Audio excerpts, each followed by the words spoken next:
بسم اللہ الرحمن الرحیم۔ حضرت عمر فاروق رضی اللہ عنہ کی شان میں بہت ساری احادیث وارد ہوئی ہیں، جن میں سے چند ایک پیش کرنے کی سعادت حاصل کرتا ہوں۔ وعن ابن عباس رضی اللہ تعالی عنہ عن النبی صلی اللہ علیہ وسلم، حضرت عبداللہ ابن عباس سے یہ روایت ہے، نبی علیہ الصلاۃ والسلام نے دعا مانگی اللہ عز و جل کی بارگاہ میں، اللہم اعز الاسلام بابی جہل بن ہشام او بعمر بن الخطاب، کہ یا اللہ تو اسلام کو عمر بن خطاب سے یا ابو جہل بن ہشام سے عزت عطا فرما۔ فاصبح عمر فغدا علی النبی صلی اللہ علیہ وسلم، جب صبح ہوئی تو حضرت عمر بن خطاب رضی اللہ عنہ حضور پاک کی بارگاہ میں حاضر ہوئے۔ فاسلم ثم صلی فی المسجد ظاہرا، پس انہوں نے اسلام قبول کر لیا اور اس کی وجہ سے مسلمانوں نے مسجد کے اندر ظاہر ظہور نماز پڑھی۔ ایک اور حدیث شریف ہے جو بہت لمبی ہے اور اس کے آخر میں، اور وہ سعد بن ابی وقاص رضی اللہ عنہ سے روایت ہے، اس کے آخر میں ہے، فقال رسول اللہ صلی اللہ علیہ وسلم ایہن یا ابن الخطاب، حضور علیہ الصلاۃ والسلام نے فرمایا خوب ہے ابن خطاب خوب، والذی نفسی بیدہ، مجھے قسم ہے اس کی جس کے قبضہ قدرت میں میری جان ہے، ما لقیک الشیطان سالکا فجا قط الا سلک فجا غیر فجک، کہ شیطان بھی جب تیری راہ میں چلتا ہوا آتا ہے تو وہ تجھ سے ملنے کی بجائے اپنی راہ تبدیل کر لیتا ہے، اپنی راہ موڑ لیتا ہے۔ ایک اور حدیث شریف ہے جو حضرت جابر رضی اللہ عنہ سے روایت ہے، وعن جابر قال قال رسول اللہ صلی اللہ علیہ وسلم دخلت الجنۃ فاذا انا بالرمیساء امرأۃ ابی طلحہ، حضور علیہ الصلاۃ والسلام نے ارشاد فرمایا، جب میں خواب کی حالت میں یا معراج کی شب میں جنت میں داخل ہوا تو وہاں میں نے حضرت ابو طلحہ رضی اللہ عنہ کی گھر والی حضرت رمیسہ رضی اللہ عنہا کو پایا۔ اور اس کے بعد حضور پاک نے فرمایا وسمعت خشفة فقلت من هذا فقال هذا بلال، حضور پاک نے فرمایا میں نے ایک آواز سنی، میں نے پوچھا یہ کس کی آواز ہے، تو مجھے بتایا گیا کہ یہ حضرت بلال رضی اللہ عنہ کی آہٹ ہے۔ اس کے بعد ورأیت قصرا بفنائه جاریة فقلت لمن هذا فقالوا لعمر بن الخطاب، میں نے ایک محل دیکھا جس کے اندر ایک بی بی بھی موجود تھی، میں نے پوچھا یہ کس کا محل ہے، تو مجھے جواب ملا یہ حضرت عمر ابن خطاب رضی اللہ عنہ کا محل ہے۔ اور فرمایا فأردت ان ادخلہ فانظر الیہ، میں نے چاہا کہ اس میں داخل ہوں اور اس کا نظارہ کروں، لیکن فذکرت غیرتک فقال عمر بأبی انت وأمی یا رسول اللہ علیک غار، فرمایا اے عمر ابن خطاب مجھے اس وقت تیری غیرت یاد آ گئی کہ تیری گھر والی حور عین اس محل میں موجود ہیں، تو اس لیے میں وہاں داخل نہ ہوا۔ تو حضرت عمر ابن خطاب رضی اللہ عنہ نے فرمایا یا رسول اللہ میرے ماں باپ آپ پر قربان، میں کیسے آپ پر غیرت کر سکتا ہوں، مجھے تو یہ سارا کچھ ملا ہی آپ کے صدقے میں ہے۔ اگلی حدیث شریف ہے، وعن ابی سعید قال قال رسول اللہ صلی اللہ علیہ وسلم، حضرت ابو سعید سے روایت ہے، فرماتے ہیں نبی علیہ الصلاۃ والسلام نے فرمایا بین انا نائم رأیت الناس یعرضون علی وعلیہم قمص منها ما یبلغ الثدی ومنها ما دون ذلک، فرماتے ہیں کہ نبی علیہ الصلاۃ والسلام نے فرمایا میں جب عالم خواب میں تھا، عالم نوم میں تھا، تو لوگ مجھ پر پیش کیے گئے، میں نے دیکھا کہ لوگوں نے قمیصیں پہنی ہوئی تھیں، بعض کی قمیصیں سینے تک تھیں اور بعض کی اس سے بھی کم تھیں، لیکن وعرض علی عمر بن الخطاب وعلیہ قمیص یجرہ، میں نے جب حضرت عمر ابن خطاب کو دیکھا تو ان کی قمیص پیروں سے نیچے لٹک رہی تھی اور وہ اسے اوپر کھینچ کر چل رہے تھے۔ تو صحابہ کرام نے عرض کی قالوا فما اولت ذلک یا رسول اللہ قال الدین، فرمایا یا رسول اللہ اس کی تعبیر کیا ہے، تو حضور پاک نے فرمایا اس کی تعبیر دین ہے۔ اور ایسے ہی اگلی حدیث شریف ہے جو حضرت عبداللہ ابن عمر سے ہے، فرماتے ہیں قال سمعت رسول اللہ صلی اللہ علیہ وسلم، میں نے حضور پاک سے سنا یقول بین انا نائم اتیت بقدح لبن فشربت حتی انی لأری الریج یخرج فی اظفاری، فرماتے ہیں کہ نبی علیہ الصلاۃ والسلام نے فرمایا میں عالم خواب میں تھا، سویا ہوا تھا کہ ایک فرشتہ میرے پاس دودھ کا پیالہ لایا تو میں نے وہ پیا اور خوب سیراب ہو کر کے پیا، یہاں تک کہ سیرابی میرے ناخنوں سے جاری ہونے لگی۔ اور فرمایا ثم اعطیت فضل عمر بن الخطاب، میں نے جو بچا وہ عمر بن خطاب کو عطا فرما دیا۔ فقالوا فما اولتہ یا رسول اللہ قال العلم، صحابہ کرام نے عرض کی یا رسول اللہ اس کی تعبیر کیا ہے، تو حضور پاک نے فرمایا اس کی تعبیر علم ہے۔ حضرت عبداللہ ابن مسعود رضی اللہ عنہ فرماتے تھے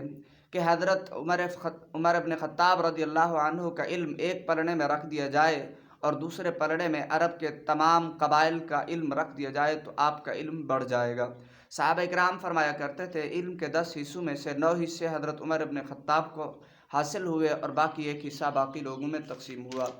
اور ایسے ہی اگلی حدیث شریف ہے جو آپ کی شان میں ہے، وعن ابن عمر قال قال رسول اللہ صلی اللہ علیہ وسلم ان اللہ جعل الحق علی لسان عمر بقلبہ۔ حضرت عبداللہ ابن عمر سے روایت ہے، فرماتے ہیں کہ نبی علیہ الصلاۃ والسلام نے فرمایا، بے شک اللہ نے حضرت عمر کے دل اور زبان پر حق جاری فرما دیا ہے، یعنی جو آپ سوچتے ہیں اور جو آپ کہتے ہیں وہ دونوں حق ہوا کرتے ہیں، اور یہ اللہ کی رحمت سے ہے جو کبھی زائل نہیں ہو سکتی۔ اور اگلی حدیث شریف ہے، وعن علی قال ما كنا نبعد ان السکینۃ تنطق علی لسان عمر۔ یہ مولا علی سے روایت ہے، فرماتے ہیں کہ ہم خیال کیا کرتے تھے کہ حضرت عمر کی زبان پر سکینہ بولتا ہے۔ اس کے دو معنی ہو سکتے ہیں مفتی احمد یار خان نعیمی صاحب کے مطابق۔ ایک معنی تو یہ ہے کہ آپ کی زبان سے مسلمانوں کے دلوں کو چین نصیب ہوا کرتا تھا، اور دوسرا معنی یہ ہے کہ آپ کی زبان پر جو فرشتہ ایک سکینہ ہے جس کا نام سکینہ ہے، جو مسلمانوں پر مصیبت کے وقت نازل ہوتا ہے اور ان کے دلوں کو تھام لیتا ہے، وہ آپ کی زبان پر بولا کرتا تھا۔ اور اگلی حدیث شریف ہے جو حضرت عقبہ بن عامر رضی اللہ عنہ سے روایت ہے، فرماتے ہیں وعن عقبہ بن عامر قال قال النبی صلی اللہ علیہ وسلم لو کان بعدی نبی لکان عمر بن الخطاب۔ فرماتے ہیں حضور پاک نے فرمایا، اگر میرے بعد کوئی دوسرا نبی کا ہونا ممکن ہوتا تو وہ عمر ابن خطاب ہوتے، لیکن چونکہ یہ ممکن نہیں ہے تو اس لیے عمر ابن خطاب نبی بھی نہیں ہو سکتے۔ اور اگلی حدیث شریف ہے جو حضرت مسور ابن مخرمہ رضی اللہ عنہ سے روایت ہے، فرماتے ہیں وعن المسور ابن مخرمہ قال لما طعن عمر جعل یعلم۔ جب حضرت عمر ابن خطاب رضی اللہ عنہ کو نیزہ مارا گیا، یہ اس وقت کی بات ہے جب آپ پر حملہ کیا گیا آپ کو شہید کرنے کے لیے مسجد نبوی کے اندر نماز پڑھاتے ہوئے،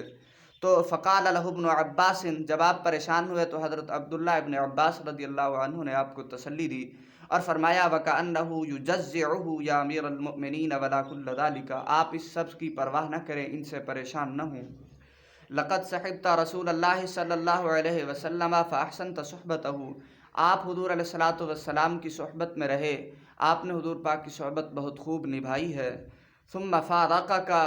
وهو عنک راض، جب حضور پاک آپ سے جدا ہوئے تو حضور پاک آپ سے راضی تھے۔ ثم صحبت ابا بکر فاحسنت صحبته ثم فارقک وهو عنک راض، پھر آپ حضرت ابو بکر کی صحبت میں رہے، آپ نے ان کی صحبت بھی بہت خوب نبھائی ہے، پھر جب وہ بھی آپ سے جدا ہوئے تو وہ بھی آپ پر راضی تھے۔ اور آگے فرمایا ثم صحبت المسلمین فاحسنت صحبتهم، پھر مسلمانوں کو آپ کی صحبت کا شرف ملا تو آپ نے ان کی صحبت بھی بہت خوب نبھائی ہے۔ وَلَئِنْ فَارَقْتَهُمْ لَتُفَارِقَنَّهُمْ وَهُمْ عَنْكَ رَاضُونَ، اور اگر آپ اب مسلمانوں سے جدا ہو جاتے ہیں تو اس حال میں جدا ہوں گے کہ مسلمان آپ پر راضی ہوں گے۔ تو حضرت عمر ابن خطاب رضی اللہ عنہ نے آگے فرمایا قال اما ما ذکرت من صحبت رسول اللہ صلی اللہ علیہ وسلم ورداہ فانما ذلک من من اللہ من به۔ اے ابن عباس، جو تو نے حضور پاک کی صحبت اور حضور پاک کی رضامندی کا ذکر کیا ہے، یہ تو مجھ پر اللہ کے احسانوں میں سے ایک احسان ہے۔ اور فرمایا وقال اما ما ذکرت من صحبت رسول اللہ صلی اللہ علیہ وسلم ورداہ فانما ذلك من من اللہ من به علی واما ما ذکرت من صحبت ابی بکر ورداہ فانما ذلك من من اللہ من به علی، اور جو آپ نے ابو بکر کی صحبت کا ذکر کیا ہے اور ان کی رضامندی کا، یہ بھی مجھ پر اللہ کے احسانوں میں سے ایک احسان ہے۔ اور فرمایا واما ما ترى من جزعی فهو من اجلک ومن اجل اصحابک، جو تو دیکھ رہا ہے میری پریشانی، یہ میری پریشانی اس وجہ سے نہیں ہے بلکہ اس وجہ سے ہے کہ میرے بعد مسلمانوں کا کیا ہوگا، صحابہ کرام کا کیا ہوگا، اہل بیت کا کیا ہوگا، تمہارا کیا ہوگا اور تمہارے ساتھیوں کا کیا ہوگا۔ اجلک ومن اجل اصحابک واللہ لو ان لی طلاع الارض ذهبا لافتدیت به من عذاب اللہ قبل ان نراہ، اور فرمایا اللہ کی قسم اگر میرے پاس زمین بھر سونا بھی ہوتا تو میں اللہ کے عذاب کو دیکھنے سے پہلے وہ صدقہ کر دیتا۔ یہ حضرت عمر ابن خطاب کے خوف اور آپ کے تقوی اور پرہیزگاری پر دلالت کرتا ہے، حالانکہ آپ عشرہ مبشرہ میں سے ہیں، آپ کو حضور پاک نے جنت کی بشارت زندگی میں ہی عطا کر دی تھی، لیکن اس کے باوجود آپ اللہ عز و جل سے خوف فرمانے والے ہیں۔ اسی طرح جتنی بھی میں نے یہ احادیث آپ کے سامنے پیش کی ہیں، یہ مشکات شریف میں حضرت مفتی احمد یار خان نعیمی صاحب کی شروحات کے ساتھ میراث شریف کی شروحات کے ساتھ میں نے آپ کے سامنے پیش کی ہیں۔ اللہ عز و جل سے دعا ہے کہ قبول فرمائے۔